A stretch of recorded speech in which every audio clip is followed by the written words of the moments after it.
인사드리겠습니다. 안녕하십니까? 영남경제신문 황지혜입니다. 바쁘신 중에도 소중한 시간 내셔서 참석해 주신 내빈분들께 깊은 감사와 환영의 말씀 드리겠습니다. 다음은 내빈 소개인데요. 자리에 계신 모든 분들이 내빈이시라 시간 관계상 일일이 소개드리지 못한 점 깊이 양해 바라겠습니다. 오늘 강의를 해주실 윤상현 국회의원님을 만나 뵐 건데요. 먼저 사진으로 만나 뵙도록 하겠습니다. 앞에 놓인 신문 맨 뒷면을 보시면 윤상현 국회의원님이 멋진 모습으로 활짝 웃고 계십니다. 먼 길 와주신 국회의원님을 환영하는 마음으로 한번 흔들어 보시겠습니다. 모두 한번 들어봐 주시겠습니다. 네, 환영합니다. 네, 감사합니다. 충분히 우리의 마음이 전해졌을 거라 생각됩니다. 네, 강의에 앞서 국민의힘과 마음이 되신 윤상현 국회의원님을 소개해드리겠습니다. 윤상현 국회의원님은 사선 국회의원으로 조지 위싱턴 대학교 정치대학원 정치학 박사, 2011년 외교통일위원회 위원장으로 최우수상 수상과 2022년 4월 6일 재보궐 국회의원 선거 공천관리위원회 위원장 역임, 현 국민의힘 인천광역시당 동구 미추홀구을 당원협의회 조직위원장이십니다. 리더십의 조건이라는 주제로 강의를 해주실 윤상현 국회의원님을 큰 박수와 환호로 모시겠습니다. 예, 윤상현 의원입니다. 인사 올리겠습니다.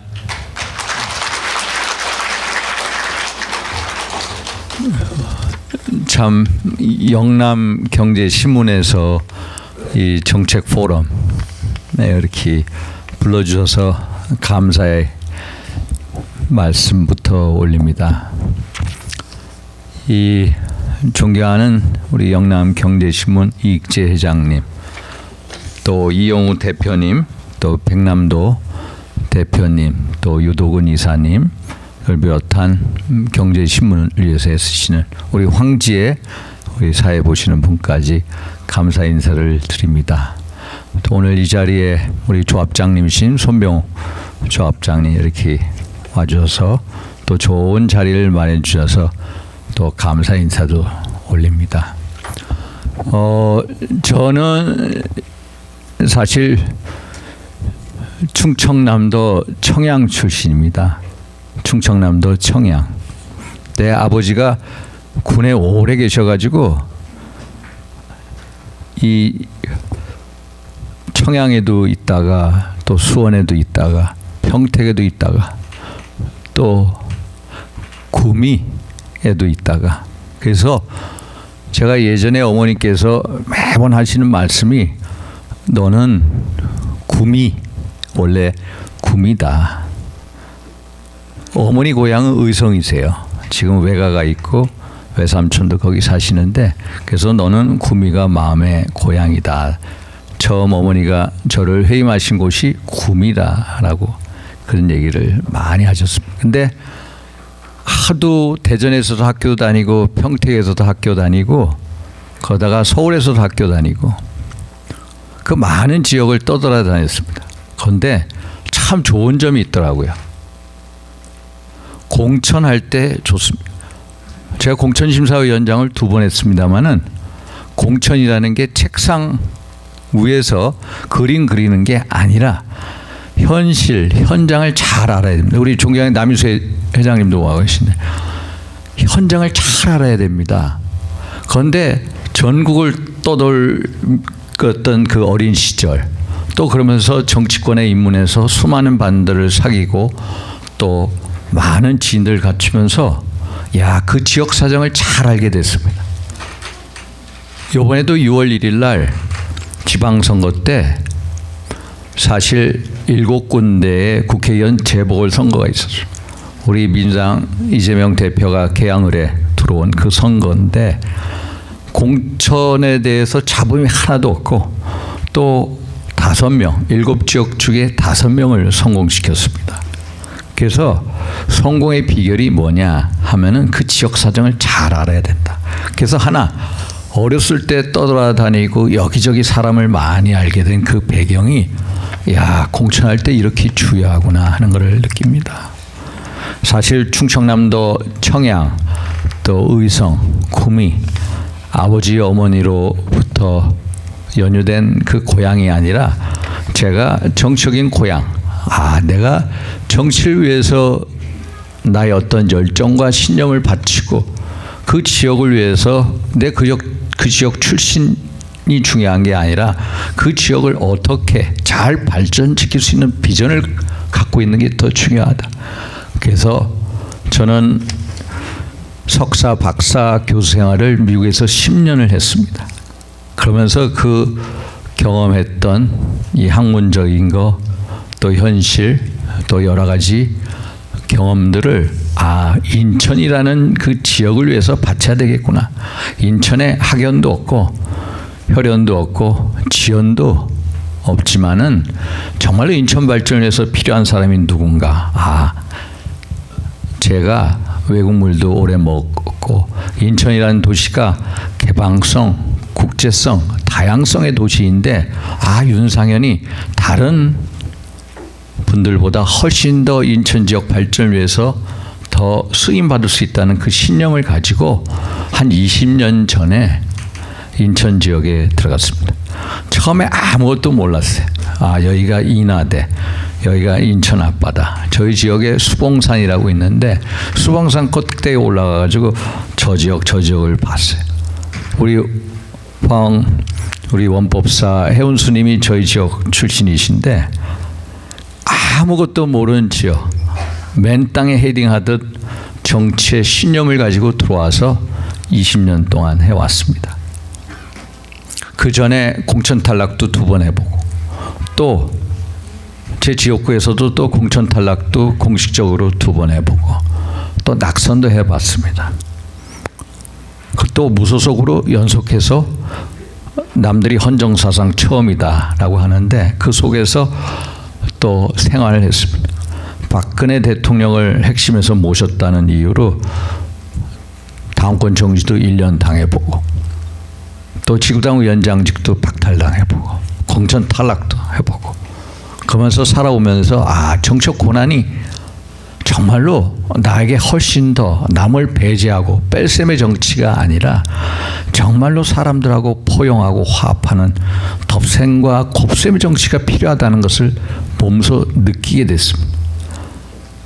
지난 2년 전에 공천 과정을 보면서도 황교안 대표님과 우리 김용호 공천심사위원장께서 좀 더 통 크게 일단 당의 승리를 위해서 했으면 하는 그런 아쉬움이 많이 남았던 공천인데 저라면은 저런 식으로 안 할 텐데 라는 어떤 앞으로에 대한 비전이 생긴다는 것은 결국 저의 쓰라린 정치적 고난을 통해서 왔다.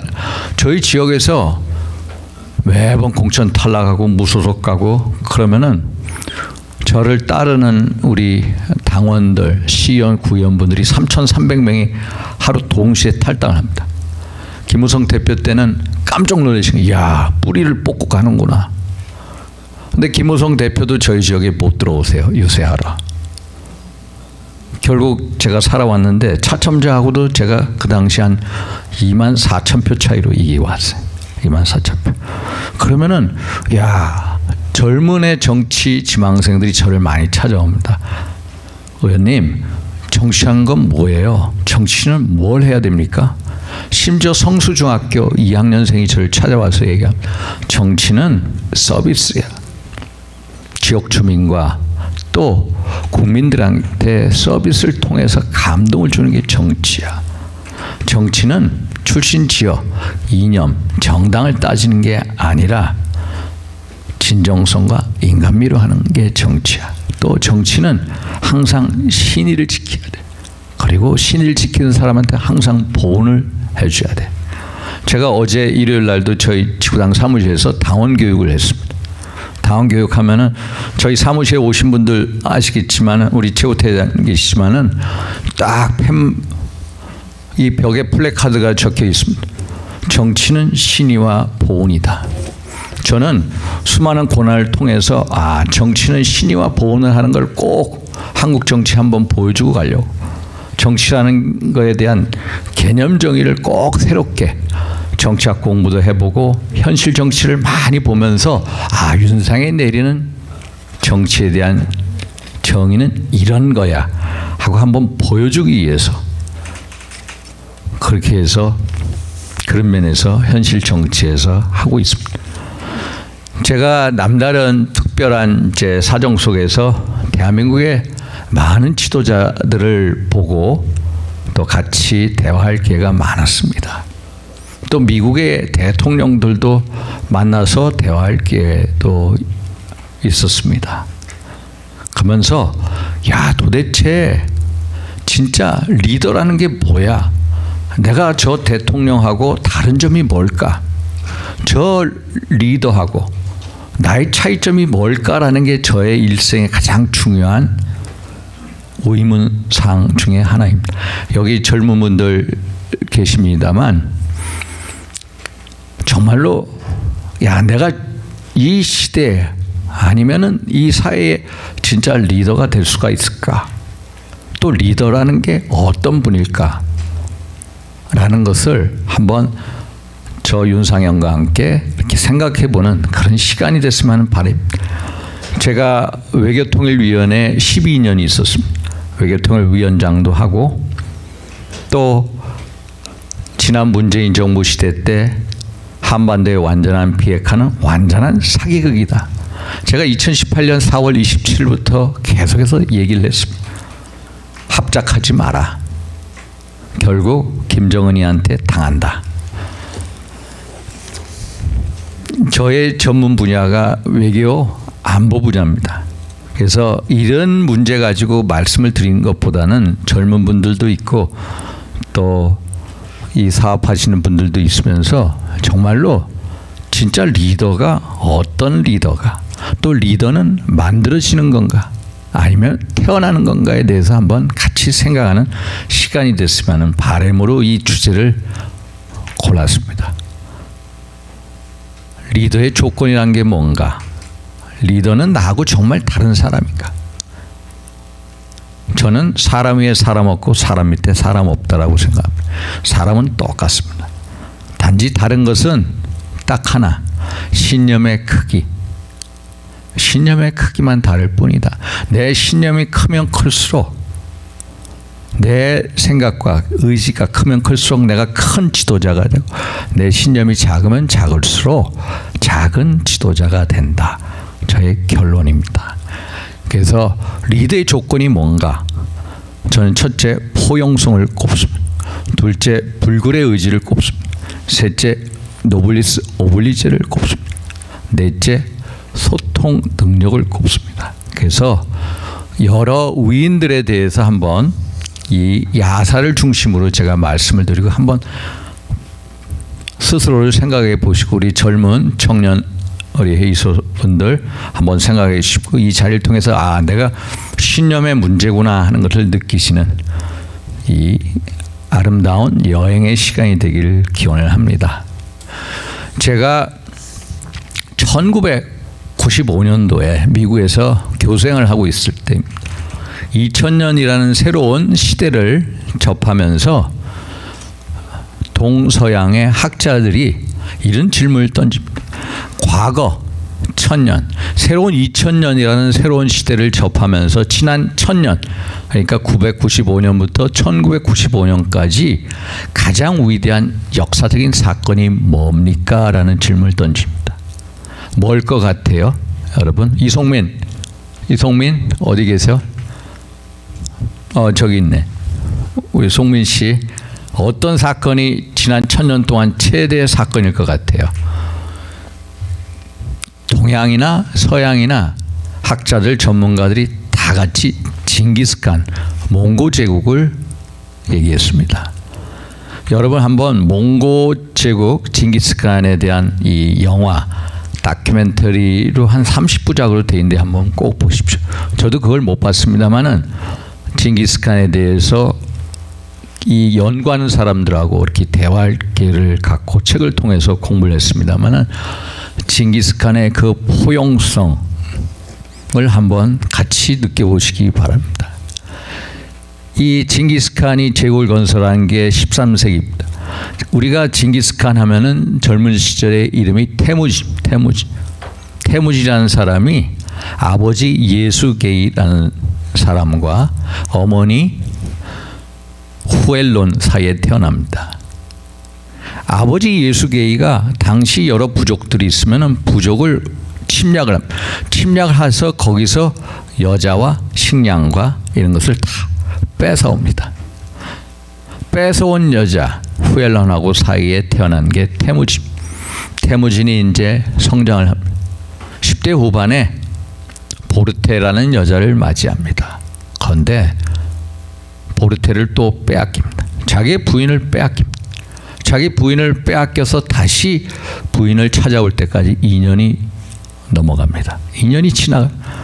그래서 그 부족을 가서 복수를 하고 다시 부인을 빼서. 그런데 부인을 본 순간 깜짝 놀랍니다. 왜 놀랐을까요?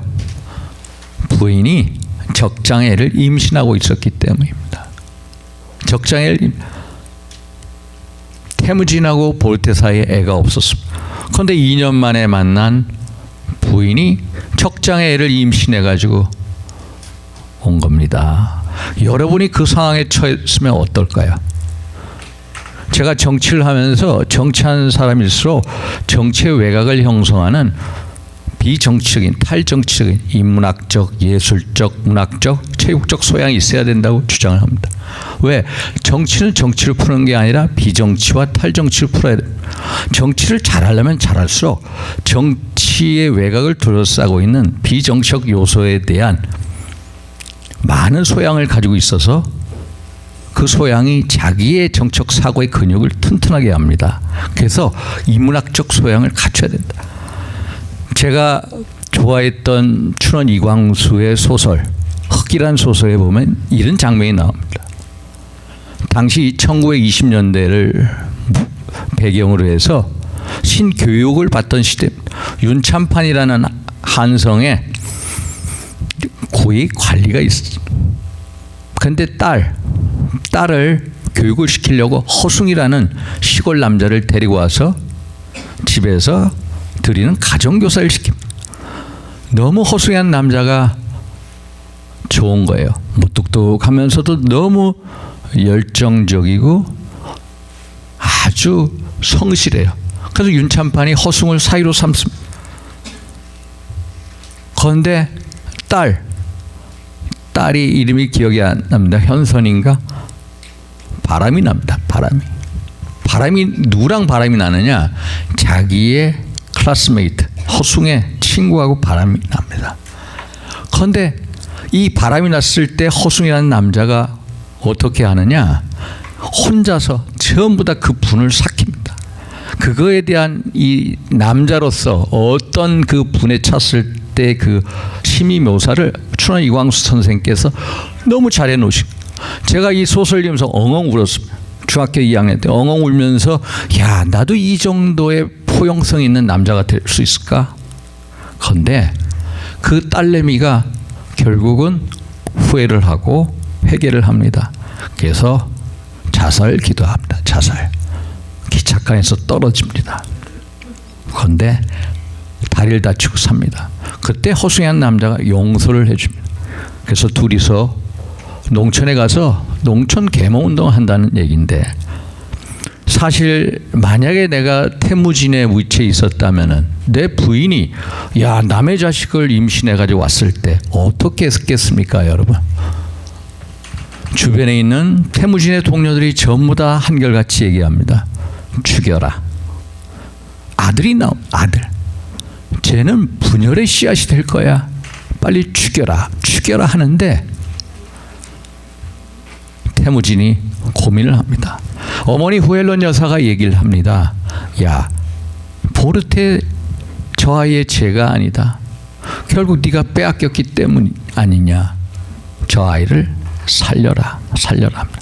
결국 태무진은 그 아이를 살리고 남의 자식을 자기의 장자로 임명을 하고 정말로 징기스칸 대제국을 건설했을 때 러시아 캄차카 반도까지 진출합니다.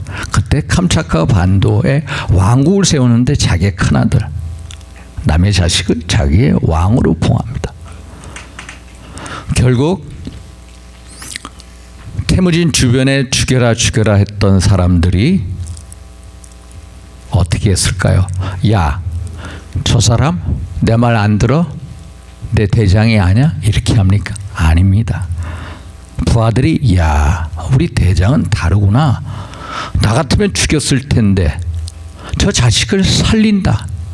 야, 대단한 그릇의 소유자구나 하는 것을 느끼게, 그게 리더입니다. 그러면 왜 태무진은 그런 생각을 했을까요?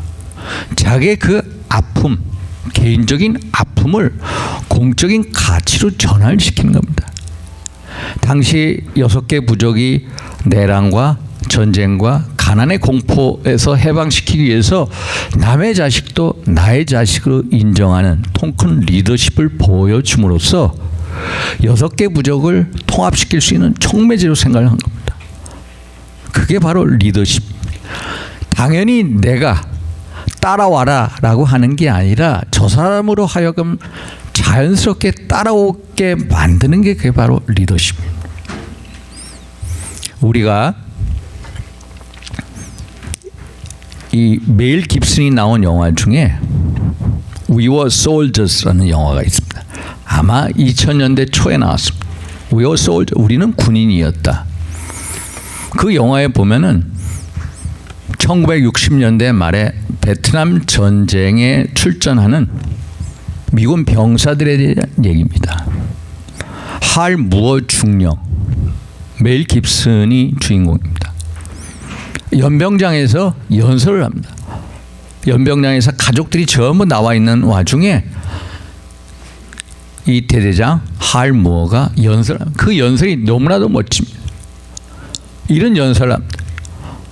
나 할 무어 중령은 여러분들 한 분 한 분이 다 소중한 분입니다. 여기에는 백인도 있고 흑인도 있고 황색인도 있습니다. 그러나 나는 여러분들 이끄는 대대장으로서 나는 누구보다도 가장 먼저 적진에 들어갈 것이요, 나는 누구보다도 가장 늦게 뒤에 적진에 머무를 것입니다. 나는 여러분들 위해서 싸울 것입니다. 신의 은총이 있기를 빕니다. 멋진 연설. 그래서 이 할 무어가 베트남에 보면 이앙드랑이라는 계곡이 있습니다. 그 계곡을 죽음의 계곡이라고. 옛날 불란서하고 베트남하고 계속해서 싸워서 불란서가 못 이긴 지역, 다 여기 가면 죽는다고 생각합니다. 그런데 이앙드랑 전투에서 할 무어가 살아서 부하들을 이끌고 옵니다. 얼마나 감동입니까? 역사책을 보다 보면 천하라의 장왕이라고 하죠. 진초현재 한의조라고 해가지고 춘추 전국시대 장왕이라는 사람. 장왕이 어느 날 부하들을 데리고 자기의 애첩 허이를 데리고 밤에 야간 술잔치를 벌입니다. 그런데 갑자기 광풍이 불어오고 불이 꺼집니다. 그런데 신하 한 사람이 술이 취해서 왕의 여자 허이를 건듭니다. 허이가 그 여자의 남자 신하의 가끈을 확 가득 당깁니다. 그래서 그 가끈을 잡고 깜깜한데 소리칩니다. 전하, 감히 저를 능욕하는 자가 있으면 빨리 불을 밝히셔서 그 자를 능지처참해 주십시오. 허이가 장왕한테 소리를 칩니다. 그런데 장왕은 어떻게 하느냐? 여봐라, 이 자리에 있는 모든 신하는 다 같이 가끈을 잘라라. 자기의 여자를 건드린 남자 신하가 누군지 모르게 하는, 그 얼마나 감동입니까? 이 사람이 술 취해서 그랬으니까 너무너무 후환이 되는 거예요. 그래서 항상 자기 왕한테 자기의 목숨을 내고 바쳐야 되겠다. 그런데 몇 년이 지나서 장왕이 전투에 나가는데 정말로 죽을 지경에 다다릅니다. 그런데 어떤 사람이 와서 자기를 끝까지 살려줘. 봤더니 당신 어떻게 죽음을 무릅쓰고 나를 살려줄 수 있냐 그랬더니 그 신하가 하는 말이 전하, 저는 이미 목숨을 잃을 뻔했습니다. 제가 허위를 장난쳤던 술 취해서 제가 실수를 범했는데 전하께서 저를 살려주신 통큰 포용성을 보고 제가 전하께 내 목숨을 두고 충성을 해야 되겠다라고 느꼈습니다. 전하, 저는 이미 죽은 목숨이었습니다. 얼마나 큰 감동입니까? 감동. 리더는 감동을 줘야 됩니다. 감동. 우리 정치인들 감동을 줘야 됩니다. 감동을 주면 당연히 국민들, 유권자들은 따라오게 됩니다. 그래서 포용성이 대단히 중요합니다. 포용성. 사실 징기스칸은 이런 식으로 자기 부족을 통합합니다. 정말로 남의 자식을 나의 자식으로 어떻게 인정하겠습니까? 그러나 인정을 합니다. 왜 그렇습니까? 신념이 컸기 때문입니다. 내가 남의 자식을 내 자식을 인정할 정도의 더 큰 신념이 뭡니까? 아, 내가 6개 부족을 전부 다 통합을 하고 대제국을 건설하겠다는 그 신념. 그 신념에 비하면은 남의 자식, 내 자식 인정하는 건 결코 큰 사건이 아닙니다.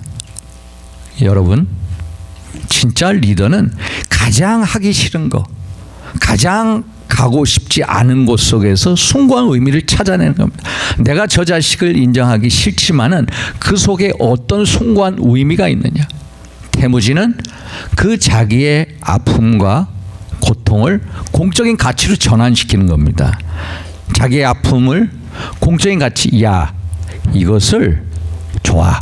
내가 대제국을 건설하는 데 있어서 통합의 촉매제로 써야 되겠구나. 이 자식도 내 자식을 인정을 하자.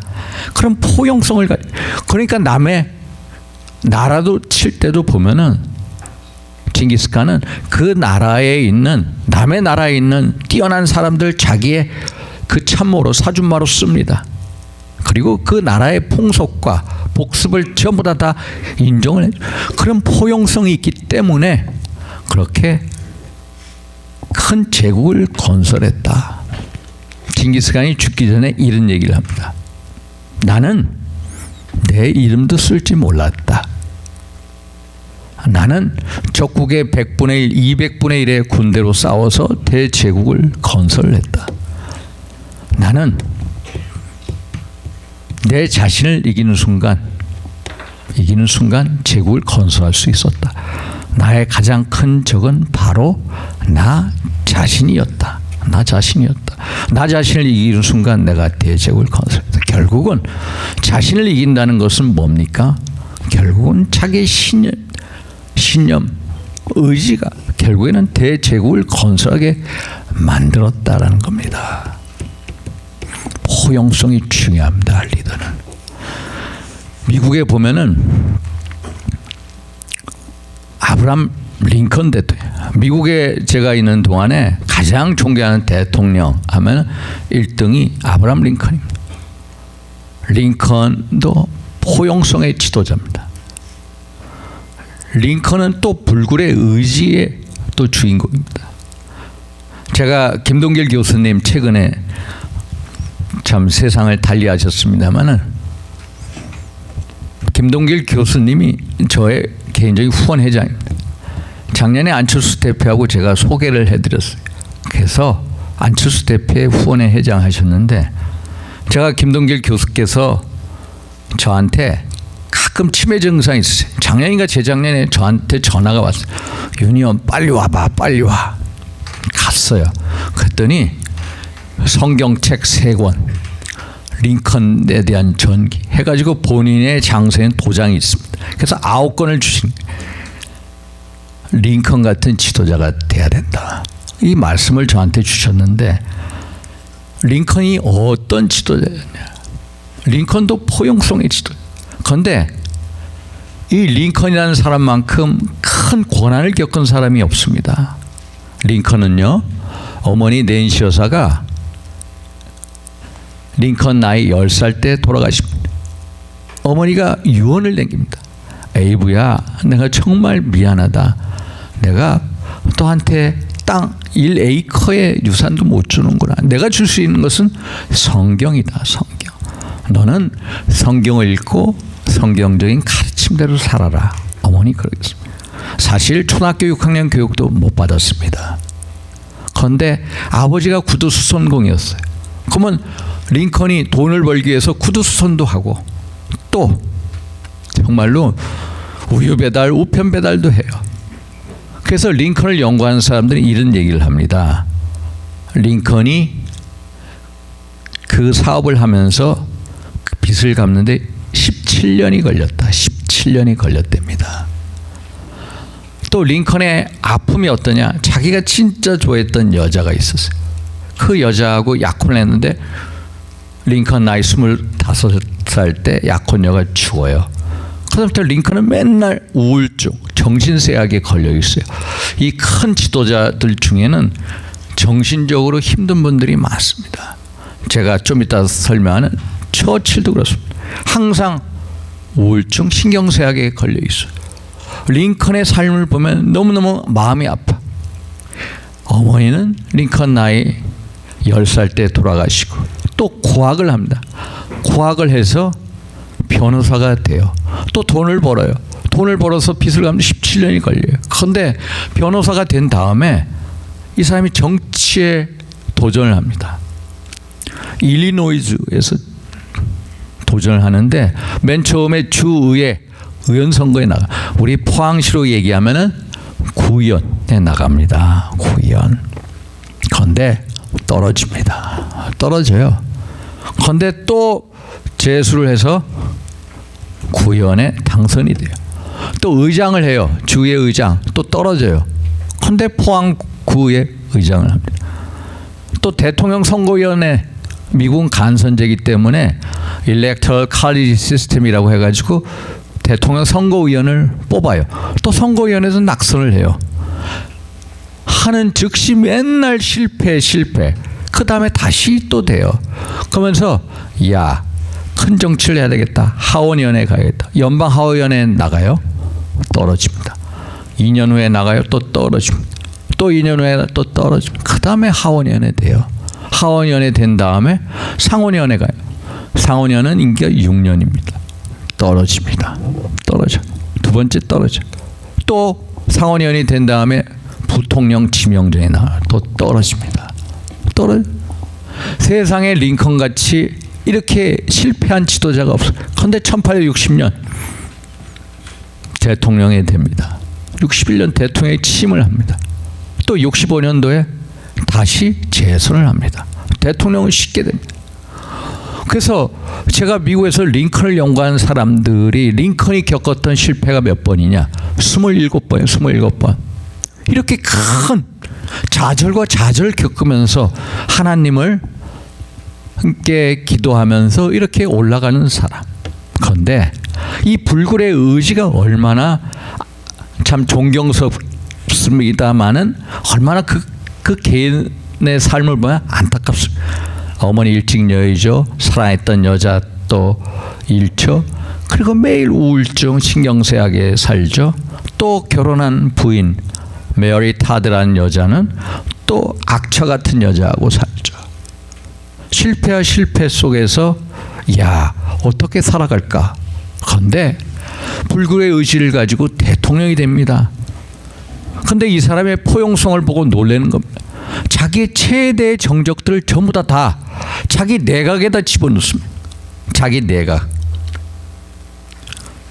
윌리엄 스탠턴 변호사가 있습니다. 매일 약을 올립니다. 고릴라를 보기 위해서 아프리카 가지 마라. 일리노이즈 스프링필드에 가면 아브라함 링컨이라는 변호사가 있는데 그 사람이 고릴라다. 링컨이 대통령이 됐을 때 국가적인 재앙이다라고. 그런데 링컨 대통령이 딱 그 자기 최대 정적을 부릅니다. 불러놓고 자기 국방장관을 임명합니다. 또 자기랑 공화당 대통령 후보 경선에 나왔던 윌리엄 스와드라는 사람을 자기의 국무장관에 임명합니다. 자기의 최대 정적들을 다 내각에 넣습니다. 여러분 이게 쉬울까요? 자기가 보고 싶은 사람, 보고 싶지 않은 사람하고 같이 일하고 싶어 합니까? 안 하겠죠. 그럼 링컨은 어떻게 이런 리더십을 갖췄을까요? 그러면은 부하가 찾아옵니다. 각하, 저 친구들 우리를 가장 비난했던 사람들입니다. 각각에서 어떻게 이런 친구들을 장관에 임명합니까? 링컨, 왈. 나는 이미 그들을 용서했어. 우리 미 합중국의 통합을 위해서 같이 갑시다. 이렇게. 그러면 욕하던 부하들이 링컨을 욕할까요? 아닙니다. 링컨의 그 감동의 리더십을 보면서 설복하고 따라가게 되는 겁니다. 이게 리더십. 내가 가만히 있어도 따라가고 싶은 마음이 드는 거. 이게 리더십입니다. 일본에 가면 파나소닉이라고 있죠. 그거를 창시한 사람이 마시다 고노스케, 송하 전기를 만든 사람. 제가 어렸을 때 국민학교 다닐 때 밤에 이 자전거를 탈 때 불빛이 안 나옵니다. 그럼 막 사이클을 돌리죠. 그러면서 불빛이 나와요. 그걸 만든 사람. 파나소닉을 만들었어요. 근데 마시다 고노스케는 일본의 1970년대 말에 마시다 정경숙을 내가 정치인들을 만들겠다. 당시 돈을 700억을 투자를 합니다. 그래서 2년 동안 교과 과정을 통해서 국회의원을 양성을 합니다. 우리도 그런 게 있었으면 하는 바람입니다. 그래서 여기서 30명의 일본의 국회의원이 나옵니다. 마시다 고노스케, 정경숙인데 마시다 고노스케가 이런 얘기. 리더는 내가 가만히 있어도 따라가고 싶은 사람, 따라가게 만드는 게 리더십이다. 그러면은 링컨을 보십시오. 부하들이 욕을 합니까? 아닙니다. 따라가면 역시 우리 지도자는 위대한 사람이야. 감탄을 한 겁니다. 자기의 최대 정적들을 자기 내각에 넣었을 때 그걸 하고 싶겠습니까? 하기 싫죠. 저도 하기 싫을 거예요. 그러나 제가 말씀드렸죠. 가장 하기 싫은 것, 가장 가고 싶지 않은 곳에 숭고한 의미를 찾아내라. 그걸 찾아내서 신념화시켜서 실행하는 게 바로 리더다. 그러면은 링컨은 무슨 생각을 했을까? 야, 내가 최대 정적을 끌어안는 모습을 보면서 당시 미국이 남과 북으로 노예 해방으로 서로 분열된 이 조국을 하나로 통합을 시키는데, 야, 내가 나의 정적들을 가장 먼저 내 내각에 넣어야 되겠다. 이것을 행동으로 보여준 사람입니다. 우리 갓파더 보셨습니까, 여러분? 알카포네의 갓파더 한번 보십시오. 대부에 보면은 이런 명문장이 나옵니다. 친구를 가까이 둬라. 그러나 적은 더 가까이 둬라. 적을 더 가까이 두라는 겁니다. 내가 저 사람을 적으로 생각하면 그 사람이 정말로 적이 되고, 저 적을 내 친구 생각하면 친구가 되는 겁니다. 나의 신념과 생각에 달려있다. 그래서 포용성과 불교의 의지, 세 번째로 들어가겠습니다. 노블리스 오블리제, 노블리스 오블리제, 노블 아블리게이션이라고 얘기하는데, 정말로 돈 많고 배움이 많은 사람일수록 사회를 위해서, 공적인 가치를 위해서 자기를 희생해야 됩니다. 영국과 불란서가 100년 전쟁을 치렀습니다. 15세기 때 영국의 에드워드 3세가 도버 해협을 넘어서 불란서의 깔레라는 시를 점령을, 깔레 시를 점령을 해가지고 포고문을 내립니다. 내가 깔레 불란서 시민을 다 죽일 수 없다. 딱 6, 7명만 목숨을 가져와라. 내 그 사람들만 죽이겠다. 나머지는 다 살리겠다. 이게 포고령입니다. 누가 나설까요? 내 목숨을, 깔레 시민들을 위해서 내 목숨을 던지는 사람들이 누군가 봤더니 전부 다 귀족들이 나오는 거예요. 돈 많은 귀족들, 또 학식이 높은 사람들, 또 시장, 이런 분들이 나서는 거예요. 가장 돈 많고 배움이 많고 높은 직에 있는 사람이 가장 먼저 내 목숨을 영국 왕 에드워드 3세한테 주겠다고 나섭니다. 에드워드 3세 앞에 갔어요. 그런데 옆에 있는 부인이 얘기를 합니다. 왕이시여, 저 사람들 살려주십시오. 가장 귀족들이 나와서 깔레 시민을 대신해서 목숨을 내놓는 저 모습에 감동을 합니다. 왕비가 얘기를 합니다. 왕이시여, 제 이 몸함에 애가 있습니다. 애 핑계를 냅니다. 애한테도 안 좋습니다. 제발 살려달라고 애원합니다. 그래서 이게 노블리스 오블리지의 기원입니다. 미국의 대통령 가문들 보면은 대단합니다. 존 F 케네디 대통령 가문, 부시 가문 등등. 존 F 케네디 대통령 한번 보십시오. 아버지가 아일랜드 사람입니다. 돈 많은 카톨릭. 유럽에서 와가지고 아일랜드 사람인데 이 사람이 매사추세츠의 터전을 잡습니다. 그래서 돈 많은 사람입니다. 은행가입니다. 어머니는 로즈 여사라고 케네디 대통령의 어머니죠. 보스턴 시장의 딸입니다. 최고의 귀족들이 결혼을 합니다. 아들이 4명, 딸이 5, 사남 5녀를 둡니다. 그런데 2차 세계대전이 터집니다. 그런데 아버지 어머니가 아들들을 불러 모읍니다. 성년이 된 사람이 2사람입니다. 첫째 아들, 둘째 아들. 둘째 아들이 존 F 케네디 대통령입니다. 그런데 전쟁에 나가라. 가장 돈 많고 잘 사는 사람들이 자기의 자식 둘을 전쟁에 내보냅니다. 큰아들 해군 조종사로 참전합니다. 둘째 아들 존 F 케네디 대통령 하버드 대학 다닐 때 수영 선수였어요. 그 사람의 성적표를 보면은 전부 C, D야. 그런데 수영은 진짜 잘했어. 수영 선수였어. 그래서 해군에 참전합니다. 첫째 아들 해군 전투기 조종사인데 추락해서 죽습니다. 첫째 아들 죽었어. 둘째 아들 조그만 함정의 보트의 캡틴이 됩니다. 그런데 자기 부하가 이 보트가 함정이 뒤집어집니다. 뒤집어지는데 존 F 케네디가 자기의 부하를 이끌고 수영을 합니다. 수영을 몇 시간 하냐? 9시간. 어디는 13시간이라고 9시간 수영을 해서 자기 부하를 살립니다. 최고 가문에 최고 교육을 많이 받은 사람이 자기 부하를 이끌고 수영을 해가지고 9시간에서 살립니다. 그럼 미국에 돌아옵니다. 용감한 사람들이라는 책을 씁니다. 그러면서 하원위원회에 들어가요. 하원위원, 상원위원 해가지고 1960년 대통령이 됩니다. 그런데 63년도에 암살당하죠. 오스왈드라는 사람에 의해서 댈러스시티에서 암살당. 어머니 로즈 여사.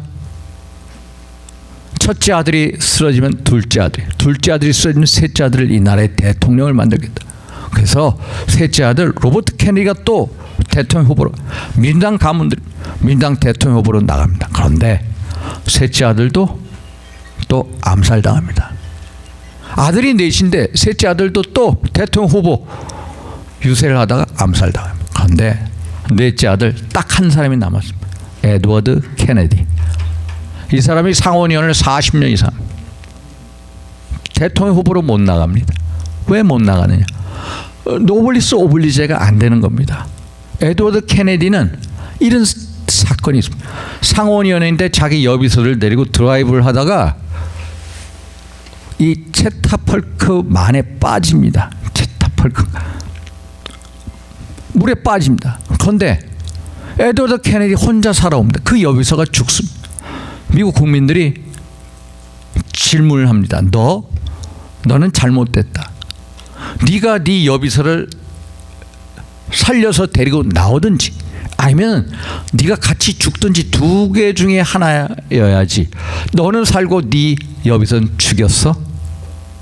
너는 이 나라의 지도자감이 안 돼. 그래서 대통령 후보에 못 나갑니다. 나갈 수가 없어. 왜?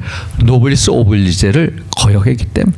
가문의 최고의 전통인 노블리스 오블리제를 실천을 못했기 때문에 에드워드 케네디 연방 상원의원으로 그칩니다. 이게 미국의 힘입니다. 노블리스 오블리제가 있어요. 넷째는 제가 보면 소통 능력이 소통을 해요. 제가 윈스턴 처칠 얘기. 윈스턴 처칠. 영국에 가면은 최고의 정치인 윈스턴 처칠. 윈스턴 처칠도 맨날 우울증을 앓습니다. 그 우울증을 뭐냐면 블랙덕이라고 합니다. 검은 개, 블랙덕. 검은 개가 왔다 하면 우울증에 걸렸다. 윈스턴 처칠 보면은 아버지가 랜돌프 경, 어머니가 클레멘타인이 하는데 어머니는 미국 계통이고 아버지는 영국 계통인데 아버지가 재무장관까지 합니다. 근데 40대 후반에 죽어요. 근데 아버지든 어머니든 사랑을 못 받아요. 아버지한테 처칠이 얘기해. 아버지가 고위 관료니까 아버지 저 좋은 학교 가고 싶어요. 야 마, 네가 무슨 좋은 학교가? 너 같은 머저리는 그냥 군사학교 나가. 군사학교를 삼수를 해가지고 샌드허스트 군사학교에 갑니다. 군사학교에 가가지고 편지 씁니다. 아버지 엄마한테. 아버지 엄마 제발 와줘. 안 와요. 세상에 아버지 엄마가 군사학교에 보내놓고 면회를 안 가는 거예요. 그런데 이 어려움 속에서 크는데 종군 기자가 됩니다. 그래서 1899년도에 보아전쟁, 남아프리카의 보아전쟁에 나갔다 종군 기자로. 이 사람은요 글 쓰는 걸 잘해요. 글도 잘 쓰고 그림도 잘 그리고 술도 조니와카 블랙인가를 마시고 시가를 하루에 9대를 피는 사람입니다. 그런데 밤낮을 거꾸로 살아요. 그러니까 자기가 돈을 벌기 위해서 글을 많이 씁니다. 글을 쓰고 그러니까 담배를 물고 있어요. 시가를. 그런데 이 사람이 갑자기 종군 기자를 하다가 자기 동료를 살리려다가 포로 잡힙니다. 이 사람도 자기 동료를 살리다가 포로 그러다가 풀려나요. 풀려난 다음에 글을 씁니다. 그래서 이락 스타덤에 그래서 국회의원이 되고 시작을 하는데 이 사람이 뛰어난 것은 뭐냐? 소통 능력입니다. 소통을 잘합니다. 1939년 2차 세계대전이 터진 다음에 런던 대공습이 있습니다. 40년에. 그러면 어떻게 하느냐? 윈스턴 처칠이 수상입니다. 그러면 매일 밤마다 라디오로 전쟁 상황을 전부 다 얘기해 줍니다. 그러면은 영국 국민들이 거의 전 국민들이 밤마다 그 라디오의 연설을 듣습니다. 그런데 너무너무 문장을 잘 쓰는 사람이에요. 이 사람이 소위 말해서 문학가예요. 이 사람은 노벨상을 받습니다. 당연히 정치인이니까 노벨상을 받겠지? 아닙니다. 노벨 평화상을 받는 게 아니라 노벨 문학상을 받습니다. 글을 잘 씁니다. 그림도 잘 그립니다. 그러니까 밤마다 국민들을 상대로 전황에 대해서 설명해주고 좋은 문장을 가지고 소통을 합니다. 그래서 2차 세계대전 끝난 다음에 2차 세계대전에 대한 책도 쓰고 그래서 결국은 노벨 문학상을 타게 됩니다. 소통을 잘합니다. 그래서 존 F 케네디 대통령이 뭐라고 얘기하냐면은 미국의 대통령 윈스턴 처칠은 루스벨트가 뭐라고 얘기하냐면은 영국이 참전했는데 2차 세계대전이 참전했는데 윈스턴 처칠은 영어를 가지고 참전을 했다라고 해요. 영어를 참전시켰다라고 해요. 그렇게 소통을 잘해서 제가 몇 사람을 살펴보면서 리더의 조건, 포용성, 불굴의 의지, 노블리스 오블리제, 또 소통의 능력을 얘기를 했습니다. 제가 결론을 내겠습니다. 리더의 조건이라는 것은 결국 리더의 신념에서 온다. 사람은 거의 똑같습니다. 사람 위에 사람 없고 사람 밑에 사람 없습니다. 그러나 그 사람의 차이를 결정짓는 것은 뭐냐? 그 사람의 신념의 크기입니다. 의지의 크기입니다. 신념이 큰 사람은 큰 지도자가 되고 신념이 작은 사람은 작은 크기만큼의 지도자가 된다는 거. 그래서 남의 자식을 나의 자식으로 인정할 수 있었던 그 신념은 내가 대제국을 건설하겠다는 그 큰 공적인 가치 속에 보면 아주 자그마한 겁니다. 또 미합중국, 통합의 미합중국을 만들겠다는 링컨의 신념은 정적들을 내 내각에 넣는 것보다 훨씬 큰 신념, 그런 큰 신념이 있었기 때문에 결국은 적들을 포용하고 남의 자식을 인정하는 겁니다. 결국 자기 신념의 크기에 따라서 지도자가 되는 거고 결국은 신념이 있으면은 그 신념이 자기의 행동을 변화시킨다. 한번 보십시오. 신념이 큰 사람은 행동을 그 행동이 결국은 성격을 바꿉니다. 성격. 자기 신념이 그 사람의 성격을. 그 다음에 보시면은 인격을 바꿔요. 결국은 그 사람의 신념의 크기가 운명을 바꾸는 거다. 결국 리더라는 것은 태어나는 게 아닙니다. 결코 태어나지 않습니다. 링컨은 만들어내는 거다. 누가? 내가 만들어내는 거다. 나의 의지와 신념이 나를 리더로 만드는 거다. 그래서 우리 이송민 군 젊은 분들 참 이런 정치 지망생들이나 또 사회적인 여러 일을 하시는 분들한테 제가 주고 싶은 오늘 인문학적 강의를 했습니다마는 결국 나의 신념의 크기에 따라서 내 운명이 바뀐다. 자기의 개인적인 아픔을 공적인 가치로 전환시키는 그 신념 속에서 내가 큰 지도자가 될 수 있다는 신념, 그것을 꼭 한번 생각해 주시기 바랍니다. 마치겠습니다.